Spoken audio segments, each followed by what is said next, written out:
Bonsoir à tous. Jusqu'où ira l'IA face à une ascension qui ne semble plus vraiment s'arrêter en bourse ? Faut-il aujourd'hui s'inquiéter ? Est-ce une bulle face à une révolution en cours ou un jackpot historique à ne pas rater ? Est-il trop tard ? Il y a eu en tous les cas des prises de bénéfices cette semaine, quelques baisses. On va en parler avec nos spécialistes. Tara Bando, bonsoir Tara. Bonsoir. Nos invités ce soir, Michael Petitjean pour Waterloo Asset Management. Bonsoir Michael. Bonsoir. Et à vos côtés, Nicolas Euzicom pour Pula Eco. Bonsoir Nicolas. Bonsoir. Nous ferons le point évidemment sur la chute aussi des cryptos, assez sévère, notamment avec Nicolas Ajas tout à l'heure en deuxième partie d'émission. Mais on débute tout de suite par les marchés.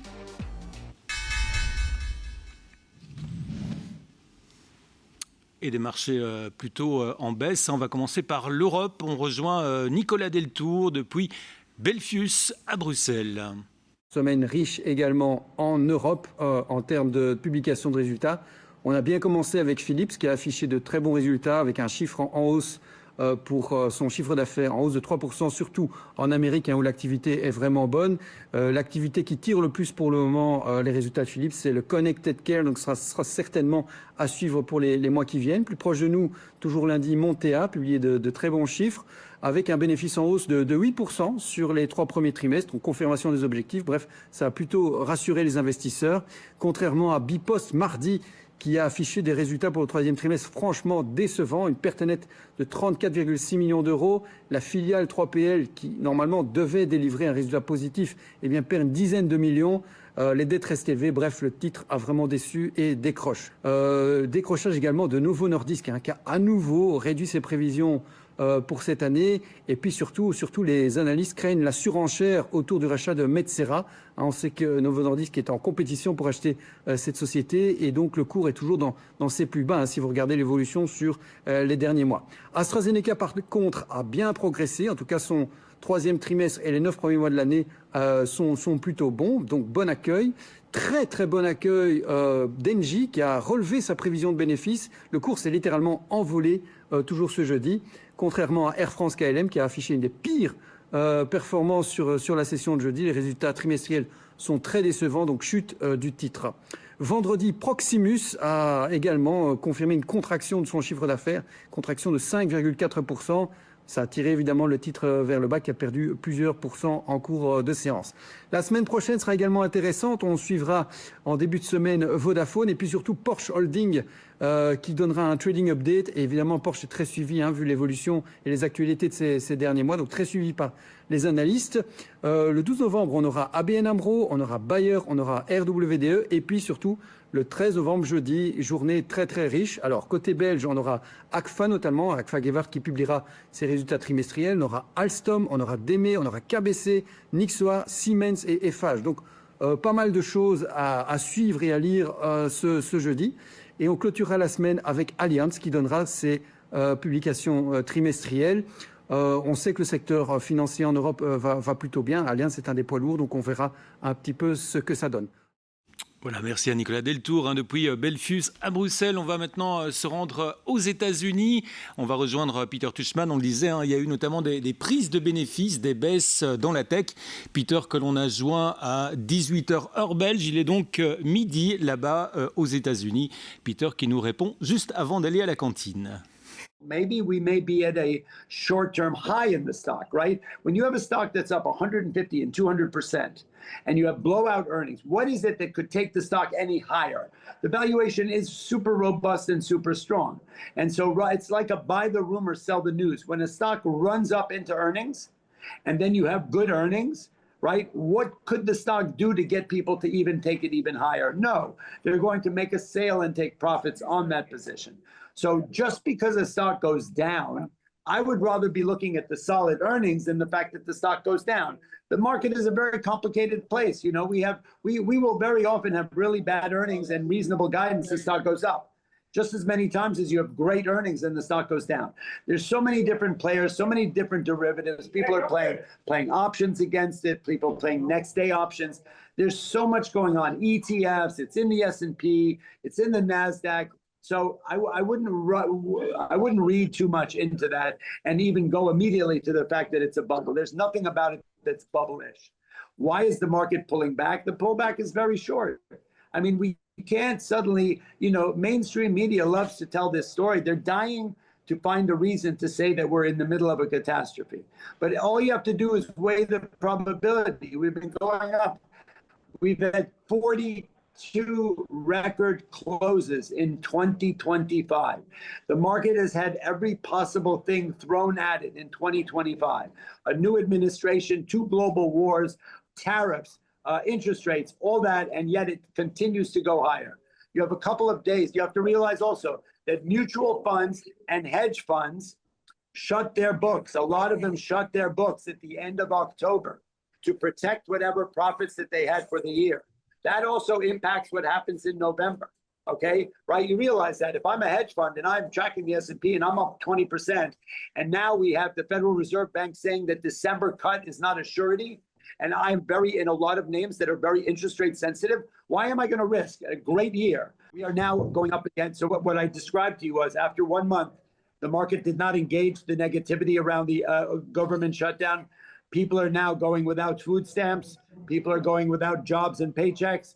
It's going to start impacting the people. It's already impacted the people. Now it's going to start impacting the market. So I think and I don't understand what their agenda is. I don't understand what they're trying to prove. I don't know if this is a Republican problem or a Democrat problem. It's our problem. That's the bottom line. And so when it starts impacting everybody's lives, then when we're going to start doing something about it. As long as it's some other guy, right, who's living paycheck to paycheck, I don't want to be involved. But when it starts to impact you and me and I can't get on a plane to go on my vacation, right? When fancy people can't go on vacation to St. Bart's for the summer, for the winter, to Christmas break, you're going to see things change, right? So I think that's what we're up against. Voilà, pour Wall Street, on va maintenant rejoindre Bruxelles pour évoquer les taux, devises et matières premières avec Raphaël Goldwasser. Et il est notamment question du sucre qui est en baisse sur les marchés cette semaine. Bonjour à tous. Alors on va faire le point cette semaine sur l'actualité au niveau des taux d'intérêt des devises et des matières premières. Alors pour commencer avec les taux d'intérêt, il n'y a pas eu de grands changements ces dernières semaines, donc on a une certaine stabilité au niveau des taux d'intérêt. On a le 10 ans américain qui est à 4,10%, le 10 ans allemand qui est à 2,7% et le 10 ans belge qui est par exemple à 3,20%. Alors au niveau des devises, alors ce qu'on a remarqué cette semaine, c'est que le dollar américain est brièvement passé sous les 1,15, donc il s'est un petit peu renforcé. Alors pourquoi est-ce que le dollar américain s'est renforcé ces derniers jours?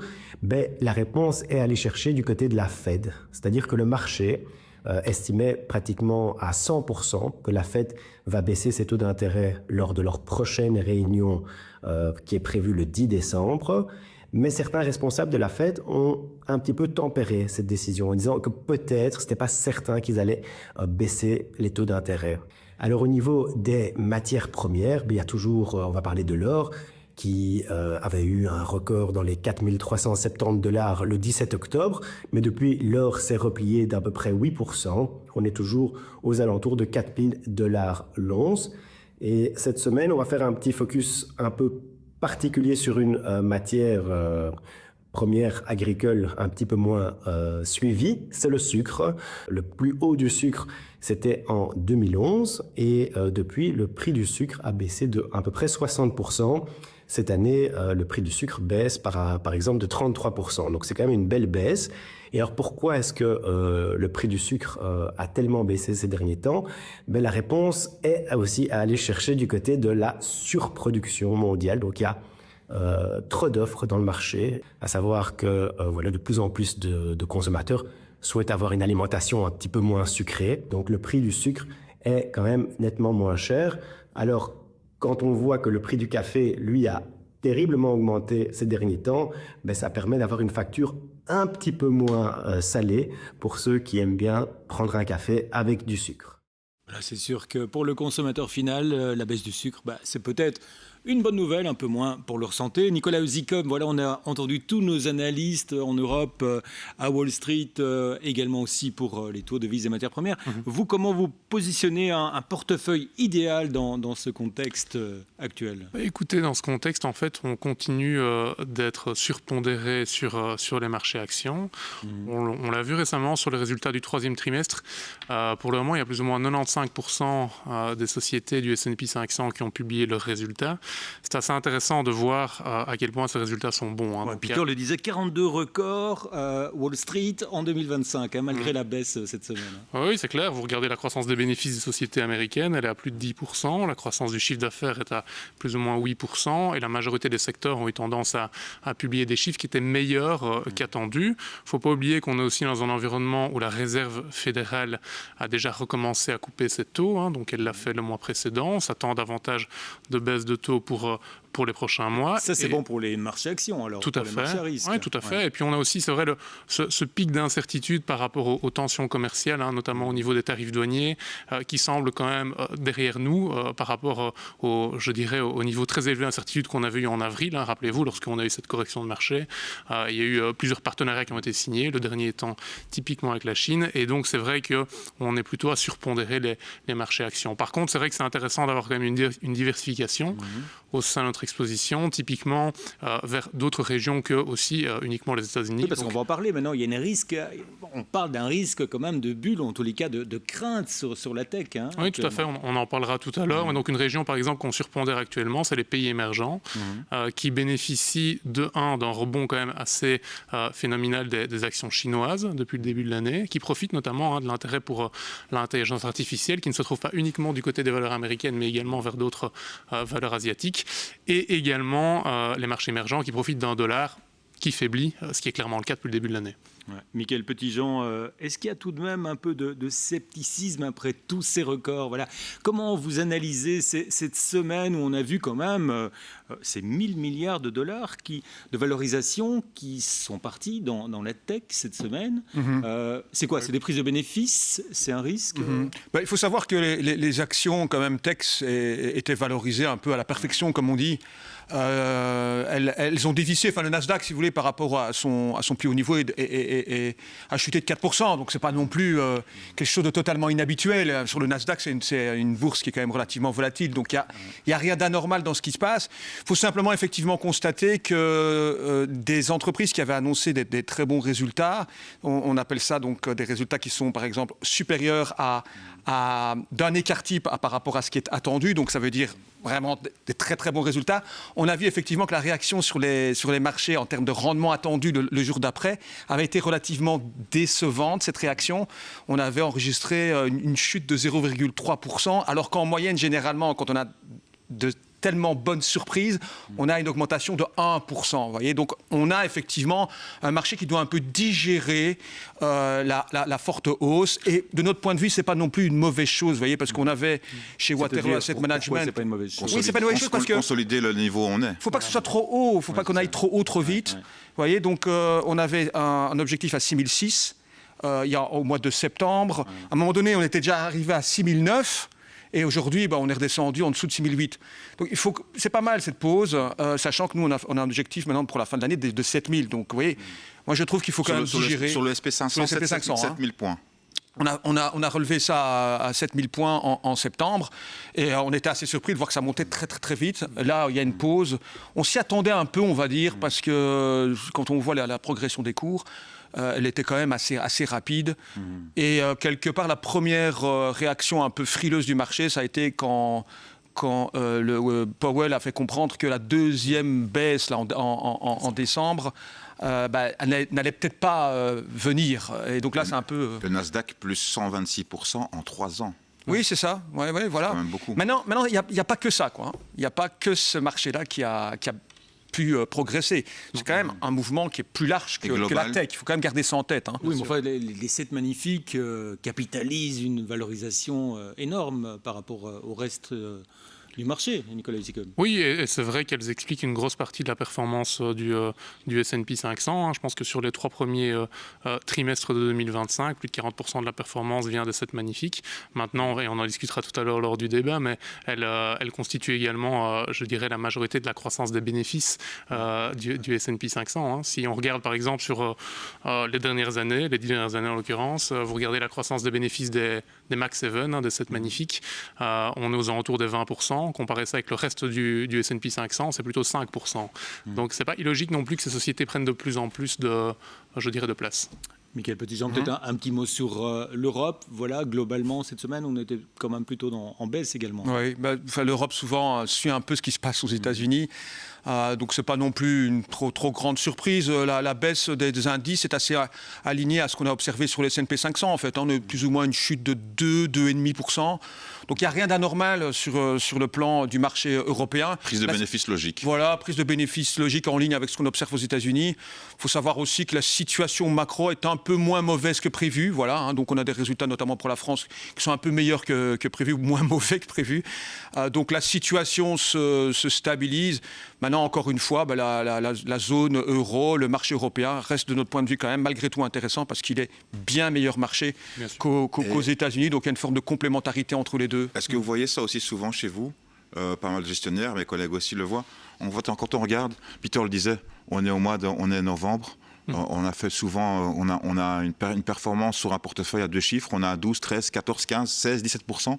On arrête, on sort du marché. On dit c'est une belle année, on ne va pas la gâcher.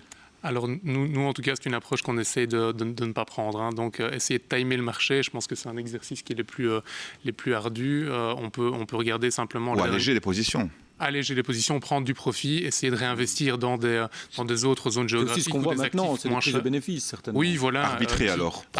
Changer des États-Unis vers les pays émergents, par exemple. Voilà, on garde une approche diversifiée, mais pas ajuster drastiquement son exposition au marché action, parce que c'est souvent une stratégie qui s'avère coûteuse, tout simplement parce qu'on rate les premiers jours de rebond, et que ça, en termes de performance, si vous enlevez ça sur votre portefeuille, voilà. C'est pour ça qu'on dit qu'il faut rester investi aussi quelque part. Oui, tout à fait. Et il y a une autre statistique qui est assez intéressante, c'est de constater que le S&P 500 est en hausse de plus de 15% depuis le début de l'année. Et en fait, quand on regarde la performance à ce stade, donc au mois d'octobre, fin octobre, on constate qu'on peut s'attendre en moyenne, attention. Donc évidemment, ça ne prédit pas de ce qui peut advenir, mais en moyenne, il y a une progression encore des marchés de 4% jusqu'à la fin de l'année, quand on est dans les circonstances actuelles du marché. Donc c'est toujours très compliqué, vous savez, de sortir avant pour se dire je vais racheter en janvier. Alors on le fait parfois pour des raisons fiscales. Ça peut être intéressant, ce qu'on appelle le January Effect dans le jargon, mais c'est quand même des stratégies qui sont très risquées. Ici, je pense qu'il y a des prises de bénéfices qui sont aussi assez logiques quand les cours ont bien progressé. Et assez saines, en fait. Eh bien, on va continuer à parler tout à l'heure dans la deuxième partie des techs et de l'IA, mais tout de suite, on va passer au focus action. Et on commence par votre top et flop de la semaine. Tara, le top, vous épinglez? J'épingle IDEX Laboratories, alors entreprise qui est active principalement dans le diagnostic pour en fait tout ce qui est animaux. Donc en fait c'est une entreprise médicale mais pour la santé animale. Alors évidemment les investissements continus des propriétaires dans le diagnostic, l'imagerie, la prévention, et alors aussi on voit un autre phénomène. Rappelez-vous, pendant la pandémie, pas mal de gens ont pris des animaux domestiques et le vieillissement commence à arriver. Et donc, il faut soigner ces animaux. Et donc, IDEX a des bons chiffres, repris la croissance qu'observée depuis un mois. Et donc, le titre était en plus en hausse. Donc, cette semaine, plus 13% quasiment à Wall Street. Et du côté des flops? Du flop, là, c'est IAG, avec une faiblesse persistante du marché américain, provoquant d'ailleurs une baisse du titre quasiment jusqu'à 10%. IAG, c'est aviation. Alors, IAG, pour ceux qui ne savent pas, c'est la maison mère de British Airways, Iberia et Vueling. Et donc, on voit, d'ailleurs, toutes les compagnies aériennes cette semaine ont trinqué. On l'a vu également avec Wizz Air, on l'a vu aussi avec Air France KLM. Juste aussi, un petit aparté, Peter, tout à l'heure au téléphone, me disait que cette semaine, il devait partir deux fois à Houston. Alors, 2 fois, quand il a pris un ticket d'avion, le ticket d'avion, le vol a été reporté, finalement annulé. Et quand on vous propose d'aller à l'aéroport, on vous propose d'aller et de prendre 7 heures d'avance, sachant que les contrôleurs aériens sont payés par l'État et la raison, c'est le shutdown. Le shutdown, exactement. Et que pour l'instant, ils ne sont pas payés. Ça fait 1 mois. Et donc, il disait maintenant, on rentre dans le 2e mois depuis cette semaine-ci.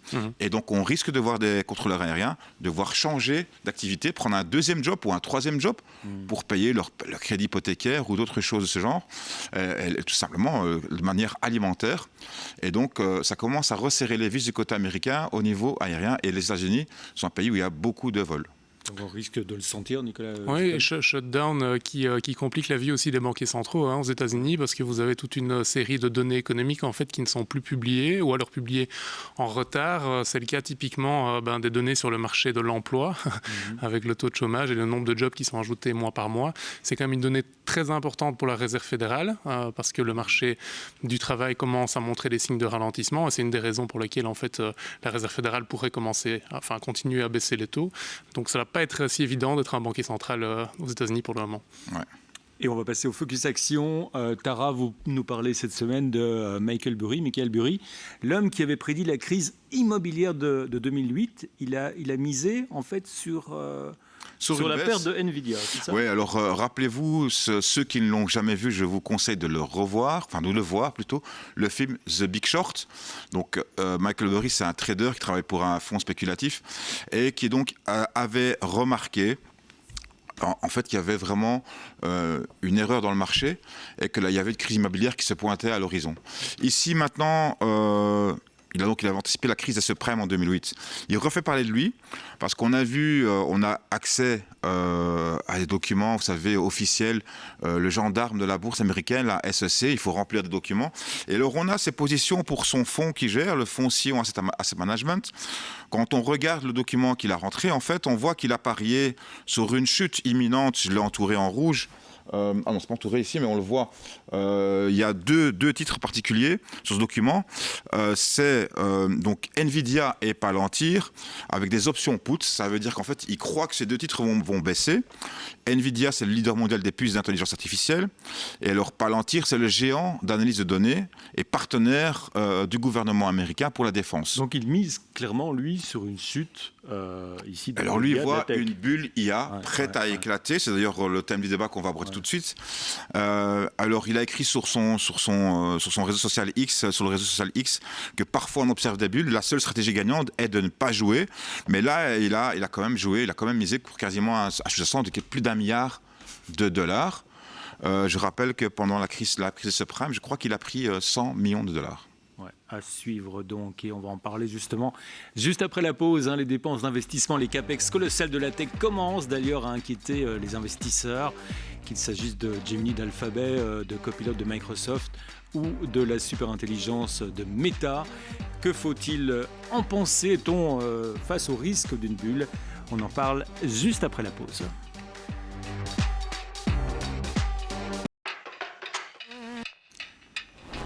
Nous sommes de retour dans cette 2e partie de Parlons Cash et Nicolas Ajast nous a rejoint. Bonsoir Nicolas. Bonsoir. En quelques mots, forte baisse sur le Bitcoin, sur les cryptos cette semaine ? Oui, malheureusement, ça n'est pas une bonne semaine. Eh bien, on va en parler tout à l'heure avec vous. Mais tout d'abord, jusqu'où ira l'IA face à une ascension qui ne semble plus s'arrêter en bourse ? Faut-il s'inquiéter aujourd'hui ? Est-ce le risque d'une bulle face à une révolution en cours, un jackpot historique à ne pas rater ? Ou est-ce évidemment peut-être déjà trop tard ? Il y a en tous les cas eu des prises de bénéfices cette semaine et on va en parler bien sûr avec nos invités. Tara, c'est vrai que, voilà, Peter le disait tout à l'heure, on n'est pas nécessairement face à une catastrophe, heureusement. Non, alors la dernière bulle qu'on a vraiment connue, en tout cas moi je me rappelle très bien, c'est le moment de l'année où je suis rentré à la banque, c'était en 2000. C'était la bulle Internet qui a éclaté. La bulle des .com à l'époque. La .com, on appelait ça. J'ai pris un premier graphique et on voit très bien les valorisations, souvent. Le premier ratio auquel on pense, c'est le ratio cours-bénéfice. Vous voyez qu'au pic, on était à 120, comparé à aujourd'hui. Alors, par exemple, le groupe des 7 magnifiques, justement, se négocie un ratio cours-bénéfice prévisionnel, donc à venir proche de 40. Sauf qu'il y a une différence majeure avec cette époque-là, c'est qu'en fait la rentabilité au premier trimestre 36% des entreprises technologiques américaines n'étaient pas rentables. En 2024, c'est seulement 21% des entreprises technologiques qui ne sont pas rentables. C'est vrai qu'il y avait beaucoup de projets, mais qui ne reposaient pas sur une activité activité économique. Il y avait n'importe qui, n'importe quoi rentrer en bourse à l'époque, du moment qu'on s'appelait .com. C'était d'ailleurs beaucoup d'entreprises s'appelaient .com pour faire de la pub. Ça reposait sur un espoir finalement. Ça reposait sur un espoir. Le deuxième graphique, rappelez-vous des géants de l'époque. Quand on regarde les valorisations nouveaux à l'époque, quand on le voit à l'écran ici, Cisco par exemple, avec des niveaux stratosphériques, et comparé aux géants d'aujourd'hui, quand on compare avec Nvidia, on est à un autre niveau. On voit bien qu'on est moins cher. Et les bénéfices et les marges sont au rendez-vous. Nvidia, on a des marges au-dessus de 50% net. Ça, c'est du jamais vu dans le secteur en général. Même il n'y a aucun secteur qui fait ça. Plus de 50% net de marge nette, de bénéfices nets, ça n'existe pas. Et alors, j'ai pris un troisième graphique qui est interpellant. Parce que c'est ça, en fait, qui a un petit peu tapé certains titres à la baisse. Ce sont les fameux CAPEX, Capital Expenditures, c'est ce qu'on appelle donc les dépenses en investissement que font ces géants de la tech, parce qu'il se trouve qu'ils pensent qu'il est indispensable de les faire, parce que c'est ce qui va amener c'est le secteur qui va être amené à se développer le plus. Et c'est ça qui commence à inquiéter finalement les investisseurs. Alors, quand on voit les montants, en effet, on parle de 100 milliards, 200 milliards, 700 milliards, des plans de 600 milliards d'ici 2028 pour certaines entreprises, sont des montants assez colossaux. Ouais. Ouais, Michael Petitjean, c'est vrai qu'avant, peut-être ces entreprises investissaient surtout avec leur cash. Et maintenant, ils commencent finalement à prévoir des crédits. C'est ça qui fait aussi peur. Ils ont quand même encore des réserves ils ont des réserves de cash, ce qu'on appelle des cash flows libres. Ouais. Les réserves de cash flow libres sont quand même très impressionnantes. Maintenant, c'est vrai qu'on voit une progression très forte des dépenses en capital. Ça, c'est indéniable. Maintenant, on est dans une dynamique de croissance. Il n'y a rien non plus de totalement anormal dans cette dynamique. Et en termes de croissance de dépenses en capital, on est dans des zones, effectivement, qu'on a observées dans le passé à des mauvais moments, certainement. En 2008, en 1999, on avait des croissances de dépenses en capital qui étaient très fortes. Ça fait penser justement aux périodes de crise. Mais moi, alors là, je vais peut-être casser un peu l'ambiance, mais moi, je m'oppose à cette catégorisation de dire qu'il y a une bulle dans l'IA. D'abord, parce que c'est un secteur qui reste quand même assez hétérogène, en fait. On a l'impression que tout est homogène, que toutes les entreprises se ressemblent. Ce n'est pas le cas du tout. Vous savez, même quand vous vous focalisez sur les 7 entreprises dont tout le monde parle, regardez la performance depuis le début de l'année, c'est absolument pas homogène. Vous avez Google qui est à plus 50, vous avez Meta qui est à plus 6, vous avez Amazon qui est à plus 11, et on a des réalités quand même qui sont assez différentes. Donc, on n'est pas face à quelque chose de relativement homogène. Et dans le premier graphique que je voulais montrer... Et ça, c'est rassurant que ça mais pour moi, c'est rassurant parce que ça veut dire qu'on a quand même des réalités qui sont multiples et qu'on n'a pas un bloc homogène d'entreprises. Ça ne veut pas dire que quand il y a une chute des marchés, ça ne veut pas dire que toutes les entreprises en pâtissent, mais on a quand même des entreprises qui évoluent de manière un peu différente. Le premier graphique qu'on voit à l'écran est quand même interpellant, avec la croissance annuelle du cloud qui est en baisse, en fait. Oui, voilà. Et ça, c'est indéniable. Maintenant, vous savez, il y a deux manières de le voir, ce graphique. C'est de voir effectivement que ce qui est en rouge est en dessous de ce qui est en noir. Première manière de voir les choses. La deuxième manière, c'est de voir quand même qu'on est à des pourcentages qui sont au-dessus de 20% encore. Donc en noir, c'est la période 2018 à 2022, et en rouge, c'est de 2023 à 2025. Voilà. Et on voit que la croissance... On diminue. Enfin, on reste quand même avec ce qu'on appelle dans le jargon des double digits. On est à plus 20. Donc on reste encore dans une dynamique très forte. Maintenant, il y a des réalités aussi assez différentes, parce qu'on le voit pour Amazon, c'est divisé par 2. C'est pas du tout le cas pour les autres entreprises, notamment celles qu'on voit à droite. Donc Amazon, effectivement, est une entreprise qui a pâti du ralentissement de son business dans le cloud. On est à plus 11%.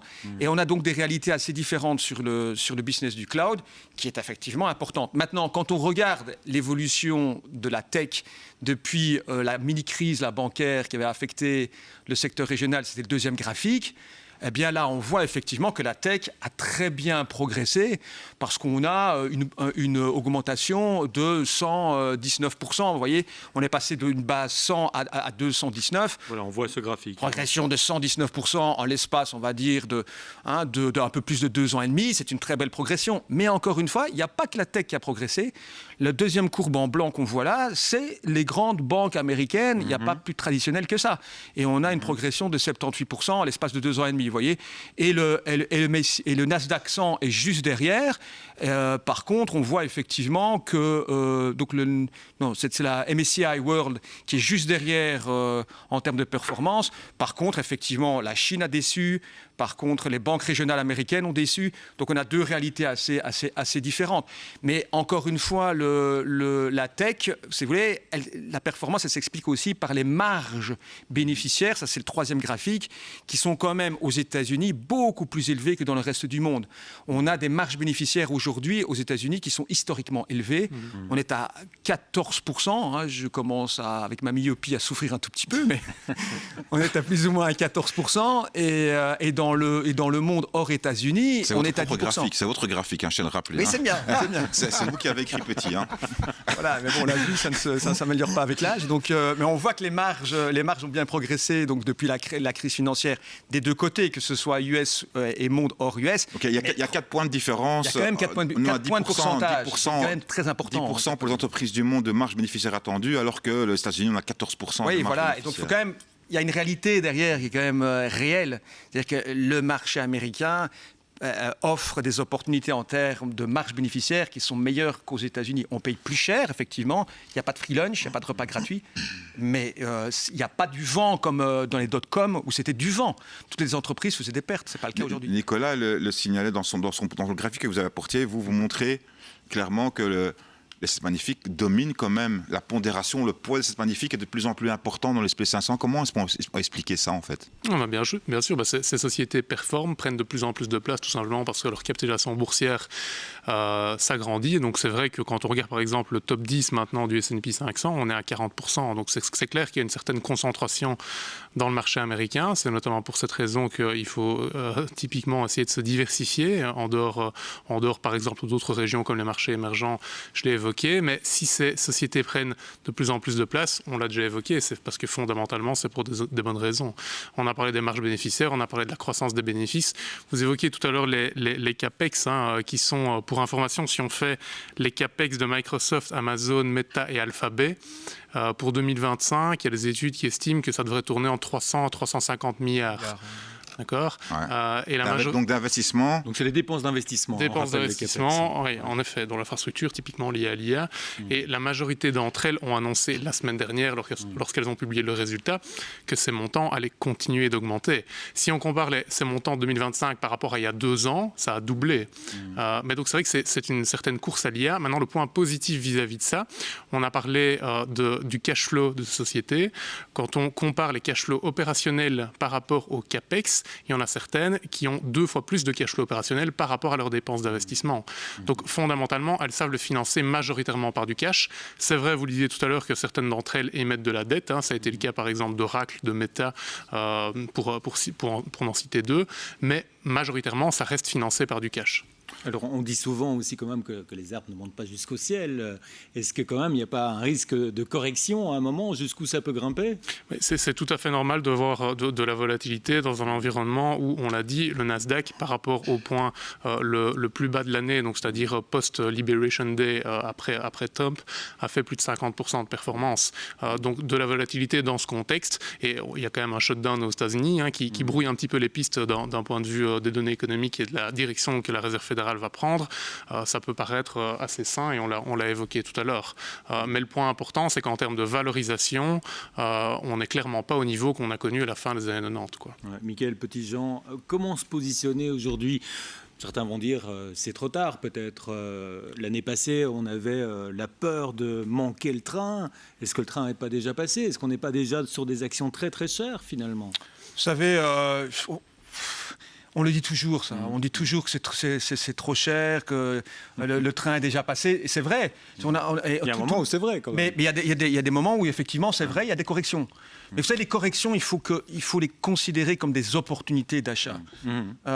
Et il y a beaucoup trop d'investisseurs qui paniquent, qui vendent et qui sont rassurés parce qu'ils voient les marchés continuer à baisser de 10% et puis qui se rendorment et ils vont racheter à des niveaux plus élevés que les niveaux auxquels ils ont vendu. Mais il y a une statistique que je voulais mettre en avant et ça rebondit sur ce que Nicolas a dit. Effectivement, une concentration du S&P 500 sur la tech, 44%, le poids, donc en termes de capitalisation boursière, mais c'est justifié aussi par des bénéfices qui sont réalisés par ces entreprises. Il faut savoir qu'il y a 37% des bénéfices du S&P 500 qui sont tirés de la tech. Donc, encore une fois, il y a une justification économique qui est derrière. Alors, ce n'est pas du 44% pour du 44%. Il y a un petit décalage. Mais néanmoins, si vous regardez dans le passé, il y a eu des périodes où cet écart entre la valorisation, le poids en termes de valorisation et le poids en termes de bénéfices était beaucoup plus important que maintenant, notamment durant la période 1999-2008. Donc, on n'est pas, de mon point de vue, dans une configuration similaire à ce qu'on a observé dans le passé. Une seule chose qui m'inquiète, c'est qu'on voit ce secteur-là, uniquement du côté américain. Or, cette semaine, par exemple, on voit du côté du Japon et des Chinois, qui sont des pays beaucoup plus avancés justement au niveau de l'IA et de la robotisation. Les véhicules autonomes, il y en a beaucoup plus qui roulent. Il y a une quinzaine de villes en Chine où on voit des véhicules autonomes, des taxis sans chauffeur. Il y a 7 villes aux États-Unis, je pense, pour l'instant, et une ville au Moyen-Orient, c'est à Riyad, je pense, en Arabie Saoudite. Cette semaine, on a vu au Japon, on commence à avoir des ouvriers délocalisés, donc un ouvrier avec un casque de réalité virtuelle qui travaille aux Philippines pour $200 par mois, au lieu de $4 000 par mois au Japon, et un robot au Japon qui effectue les tâches que l'ouvrier doit effectuer. Par exemple, ranger des bouteilles, porter des caisses. C'est un robot qui est téléguidé depuis les Philippines. Mais le marché américain, il n'y a que lui qui explose, qui profite de cette bulle de l'IA. Et d'ailleurs, en marché trop cher, je crois que c'est Nicolas qui avait apporté justement un graphique où on a un comparatif des ratios cours-bénéfices de cette magnifique et du SP500. On est aux alentours des 30 maintenant pour l'Est magnifique. Oui, sur les bénéfices futurs, on est aux alentours des 30. Là, je pense que c'est les 12 prochains mois. Quand on regarde les 24 prochains mois, juste pour information, on est aux alentours des 26 fois les bénéfices. Mais encore une fois, si on regarde la même métrique à la fin des années 90, on était à plus de 50 fois les bénéfices. Donc on est en fait, entre guillemets, 2 fois moins cher par rapport aux bénéfices attendus dans les 2 prochaines années. Mais il est clair, et ça se voit sur le graphique, que le S&P 500, la valorisation est drivée par ces grosses sociétés technologiques. Et en fait, on compare en dessous 2 lignes, c'est la valorisation du S&P 500 et la valorisation du S&P 500 si on applique exactement le même poids à chacun des 500 constituants. Ça veut dire que les magnifiques ont le même poids qu'une autre entreprise. Un divisé par 500 en fait. Et donc vous voyez le gap de valorisation qui s'explique en effet par ces grosses sociétés. Michael Petitjean, comment expliquer, comme le disait Tara, finalement que d'autres continents, pays ne tirent pas profit, plus évidemment, parce qu'il y a eu quand même une correction lorsque DeepSeek a été révélé en Chine, on a eu quand même une surprise. C'est ça que c'est une des craintes en fait qu'on pourrait avoir, parce que les Chinois et les Japonais, surtout les Chinois, pourraient faire aussi bien, voire mieux. Pour pas cher. On voit la Chine qui évolue sur le plan technologique de manière phénoménale, sur tous les plans d'ailleurs, y compris sur le plan militaire, ce qui fait un peu peur, mais y compris sur le plan militaire, c'est assez impressionnant. Chaque année, je crois qu'il y a l'équivalent de l'armée française qui sort. Sur le plan des voitures électriques, des batteries, dans plein de domaines. Oui, c'est ça. Mais vous savez, et c'est ça la force du modèle aussi américain, c'est la capacité d'attirer du capital. Et c'est ce qu'on doit absolument réussir à faire ici en Europe. Il faut pouvoir convaincre les investisseurs d'investir en Europe. On ne doit pas chasser le capital, on doit là pour le coup, est-ce qu'il n'est pas déjà trop tard? Parce que pour l'attirer, je pense qu'il n'est jamais trop tard pour attirer le capital. Ça dépend un peu du positionnement un peu fiscal qu'on veut avoir. En Europe, on a choisi un positionnement sur le plan fiscal. Mais par rapport au positionnement sur la tech, sur l'intelligence sur le retard qu'on a 20 ans de retard accumulé, au moins. Ça c'est clair. Mais on peut se développer sur d'autres secteurs. Mais il y a un élément quand même qui est aussi assez important aux États-Unis, c'est de bien comprendre que le marché du travail s'adapte beaucoup plus vite qu'en Europe. Et effectivement, c'est assez impressionnant de voir qu'aujourd'hui, il y a beaucoup de sociétés qui ajustent le nombre d'employés qu'ils ont. Et Amazon ils automatisent. qui supprime 14 000 emplois. Très impressionnant. Remplacés par des robots partout. Dans les 2 secteurs, dans la tech et dans ce qu'on appelle le warehouse, donc les entrepôts, on voit effectivement une transformation dans ce secteur-là qui est très impressionnante, avec une réduction de la main-d'œuvre. Donc l'IA c'est très compliqué à gérer. À la fois l'école blanc et l'école bleue. Oui, les deux. Mais c'est très compliqué à gérer, effectivement, pour les gens qui doivent se réorienter. Mais il faut bien comprendre que pour les entreprises, c'est pas une mauvaise nouvelle, puisque c'est une manière de se gérer autrement et d'aller chercher des marges bénéficiaires qui pourraient être plus élevées que ce qu'on a avant. Donc, c'est pour ça, Nicolas, qu'on voit un comparatif de croissance du bénéfice par action qui est en hausse. Le dernier graphique que vous avez amené, où on voit ce bénéfice par action pour les magnifiques qui explose par rapport au reste. Voilà, c'est simplement encore une fois pour souligner que les fondamentaux sont clairement là et justifient des niveaux de valorisation qui sont plus élevés. Bon, le graphique là, c'est vrai, est assez impressionnant, mais ça veut tout dire. Hein. Et quand on regarde la croissance qu'ont publié ces sociétés la semaine passée, on parlait du cloud, mais donc il y a des sociétés comme par exemple Microsoft dans leur division cloud, donc Azure typiquement, qui réalise une croissance de 37%. Et elle le dit, donc les dirigeants de Microsoft le disent, s'ils avaient pu déployer toute la capacité IA qu'ils auraient voulu, parce qu'il ne faut pas oublier qu'ils sont aussi contraints en termes de capacité, cette croissance aurait été supérieure à ces chiffres. Donc ça montre aussi justement que ces investissements vers l'intelligence artificielle ont de l'intérêt et qu'il y a du retour sur investissement à aller chercher. Ouais, Michael Petitjean, vous parliez de l'Europe justement. L'Europe achète aux États-Unis, je pense, autant qu'en énergie, en cloud et en logiciel finalement. Donc voilà, l'Europe achète beaucoup aux États-Unis. Oui, l'Europe doit absolument développer une plus grande indépendance sur le plan technologique, sur le plan énergétique et sur le plan militaire. Mais les plateformes, elles restent toutes, les grosses plateformes. Il n'y a que des noms américains. Il y a que des noms américains. Trump parle d'une balance commerciale qui a son désavantage au niveau des marchandises, mais tout ce qui est au niveau informatique, au niveau des logiciels et des plateformes, le retour, il n'y a pas de retour. En fait, ça m'avait fait sourire il y a quelques années quand j'avais vu que du côté européen, on avait considéré comme une entreprise comme SAP comme étant futur géant, une entreprise innovante sur le plan technologique, alors que c'est une entreprise qui est assez vieillotte. Ça ne veut pas dire qu'elle n'a pas de valeur, parce que toute entreprise a une valeur dans le sens où on doit payer un juste prix pour ce qu'on achète. Mais évidemment, c'est quand même deux mondes différents, vous voyez. Donc on a effectivement encore raté cette transformation-là. J'espère que ce ne sera pas le cas pour la prochaine révolution. Mais ça ne veut pas dire... Parce que c'est une révolution. Bah oui, c'est une révolution. Comme l'était le chemin de fer. Oui, moi je pense que c'est une révolution qui est plus fondamentale, même que celle d'Internet. Parce que je vois, Internet avait changé ma manière de travailler, c'est clair, mais je trouve que la transformation ici est encore plus importante que celle que j'ai vécue il y a 30 ans maintenant. Donc on voit à quel point ça change toute la manière de fonctionner à quelque niveau que ce soit.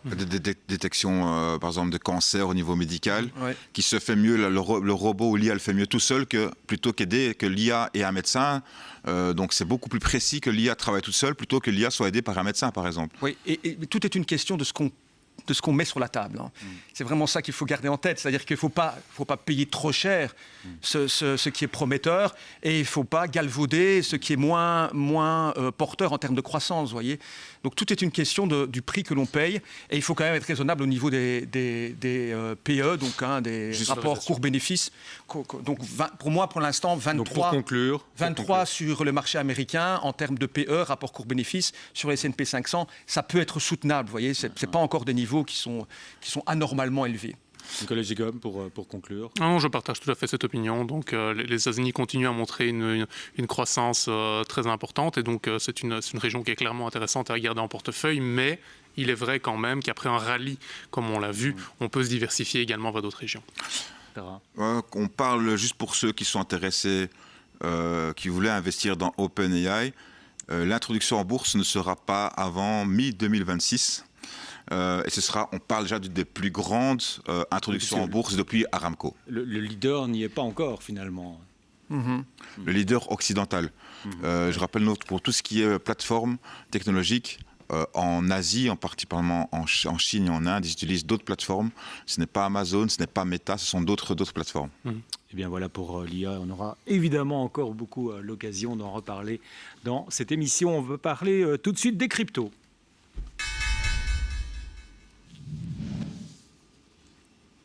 Nicolas Ajas, que s'est-il passé alors sur les marchés? On a fort baissé, Bitcoin sous les 100 000 $. Eh ben, c'est pas compliqué. On disparaît pendant 2 semaines, on fait une petite trêve. C'était les vacances. Les marchés décident aussi de prendre un peu de recul. Concrètement, comme je l'avais annoncé à surveiller Donald Trump, eh ben, qu'est-ce qui s'est passé? Évidemment, on a lancé une guerre des terres rares. Meilleure nouvelle pour les marchés mondiaux. Et comme vous le savez maintenant, les cryptos rentrent dans les mains des institutions et des grands organismes bancaires. Donc lorsqu'elles jugent qu'il faut récupérer des bénéfices, eh ben, elles le font d'abord sur les actifs risqués, puisque c'est à ça qu'elles servent. Donc lorsqu'elles jugent que les marchés vont chuter, elles n'hésitent pas et elles vendent. Du coup, les marchés ont fortement baissé. Et pour ne rien arranger, quelques jours plus tard, c'est le gouverneur de la Fed qui annonce globalement, écoutez, bon, pour l'instant, on va stagner au niveau des taux, mais je vous préviens, une ligne, que l'avenir ne semble pas très très sûr. Il se peut qu'on relève les taux. Rien que cette annonce rend l'appétit du risque moins intéressant pour les marchés crypto. Je ne sais pas pourquoi les marchés aiment trop faire ça. Ils anticipent une hausse. Ils n'ont pas dit qu'ils allaient augmenter, ils ont dit que la situation se dégrade, faisons attention. Eh ben non, tout le monde anticipe, la hausse est confirmée, il va y avoir plus 3% la prochaine fois, et du coup, les marchés ont encore plus plongé, puisqu'on a carrément été en dessous des 100 000 $, ce qui n'avait pas été vu depuis très longtemps. Ça faisait un bon moment. Ouais, depuis vraiment très très longtemps. C'est le début de l'hiver crypto. Alors, tout le monde se pose cette question, sauf que les conditions ne sont pas réunies. Normalement, l'hiver crypto, c'est plutôt déclenché par un phénomène psychologique des petits porteurs, pas par les grandes institutions, puisqu'en général, on sait que lorsque les marchés baissent, elles aussi, elles profitent de l'effet de levier qui se fait mécaniquement, puisque lorsqu'il y a de grosses baisses, bon, tout le monde sait que les marchés crypto sont très volatils, liés aux effets de levier et aux nombreux traders qui investissent. Lorsqu'il y a une grosse liquidation, un grand nombre de mécanismes de vente s'enchaînent en masse automatiquement, et du coup, tous ces effets de levier vendant en masse, ça accentue encore plus les pourcentages. Et là, les mêmes institutions qui avaient vendu se demandent si elles ne rachètent pas, et c'est là où le marché se tasse en général. Autre chose à retenir dans l'actualité crypto cette Alors, semaine. autre point important, ce sont justement les institutions, et tout particulièrement JP Morgan Chase, qui nous a fait une très belle annonce en démontrant que les ETF sur le Bitcoin continuent de bien performer, et ils sont assez étonnés. Dans une période où tout est dans le rouge, on voit quand même que ceux qui ont accès à ces fameux ETF n'hésitent pas à augmenter leur portefeuille crypto, et surtout ce qu'on appelle les baleines, les plus grosses capitalisations, n'hésitent pas à accélérer l'achat. Bon, est-ce qu'elles sont au courant de quelque chose? Nous, on n'est pas au courant. Ce qui est sûr, c'est que quand c'est complètement rouge, elles achètent plus. Autre chose encore, ou alors, bien on par passe rapport au directement au marché?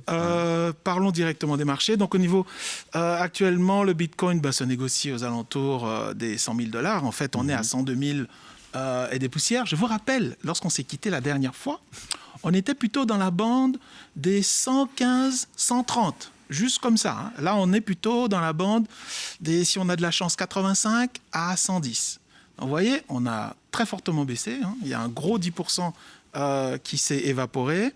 Et aujourd'hui, le support qu'il faut surtout surveiller, c'est les 95 000 $. Selon les analyses et le consensus aujourd'hui, ce support est vraiment très, très surveillé. Dès qu'on s'en approche, il y a pas mal d'effets de levier. Ça pourrait encore baisser. Oui, qui vont s'enchaîner. Ouais. Au niveau d'Ethereum, pour la première fois, on a remarqué que sa volatilité n'avait pas une forte corrélation avec le Bitcoin, ce qui est souvent le cas historiquement. Là, cette fois-ci, il a beaucoup plus chuté que, puisque c'est la capitalisation numéro 2 en général. Il y a une explication à ça, Nicolas? Eh ben, on a essayé de comprendre ce qui se passe au niveau, en analysant les statistiques on-chain. Et ce qu'on a surtout vu, c'est que leur ETF à eux a beaucoup moins bien fonctionné. Donc, côté Bitcoin, l'ETF Bitcoin de BlackRock marche très très bien.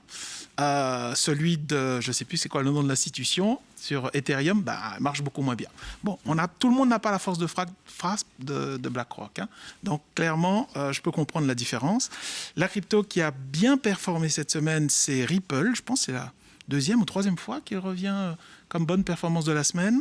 C'est le deal Mastercard, entre autres. C'est ça. Le fameux deal avec Mastercard les a, en pleine période rouge, eux, ils ont survécu. Ils ont même réussi à aller à contre-tendance, ce qui est assez surprenant. Très belle performance, félicitations. Et si on passe à la semaine prochaine, ce qui est sûr, il faut surveiller Donald Trump. Encore lui. Ah oui, là, c'est certain. Ripple, pour le rappeler, c'est toujours une blockchain qui facilite les paiements, en tout cas qui a le coût des paiements est beaucoup moins cher. Voilà. Que Mastercard, et là donc ce sera un avantage pour Mastercard au niveau des transactions interbancaires et transfrontalières, c'est bien ça? C'est exactement ça. L'idée, c'est d'avoir une deuxième infrastructure à leur disposition dont le coût de fonctionnement serait moins élevé, de telle façon à, pourquoi pas, à réduire les millions et les milliards de transactions qui se font sur Mastercard de façon moins coûteuse. Eh bien, merci beaucoup Nicolas. On vous retrouve très très vite dans cette émission pour toute l'actu des cryptos.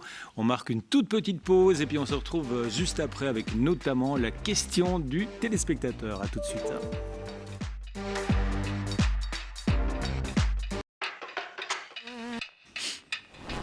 Merci de nous suivre dans Parlons Cash, l'émission qui vulgarise la bourse, qui vous explique les dernières infos autour des investissements. Et justement, vous pouvez poser vos questions via notre mail parlonscash@email.com. Une question pour vous, Nicolas, ce soir.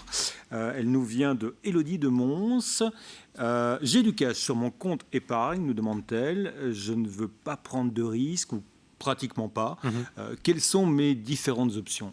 Oui, alors, outre le compte épargne classique, entre guillemets...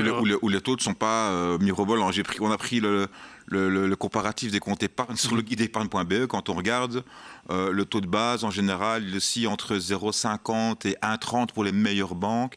Et taux de fidélité, ça veut dire qu'il faut laisser un an dessus, 1 à 1,5. Oui. Et alors, encore souvent avec des conditions, avec maximum 500 ou 300 euros par mois de versement et autres. C'est ça. Donc si maintenant on va avoir un placement monétaire sûr. Oui, donc alors la première possibilité, c'est ce qu'on appelle un dépôt à terme, un placement à terme.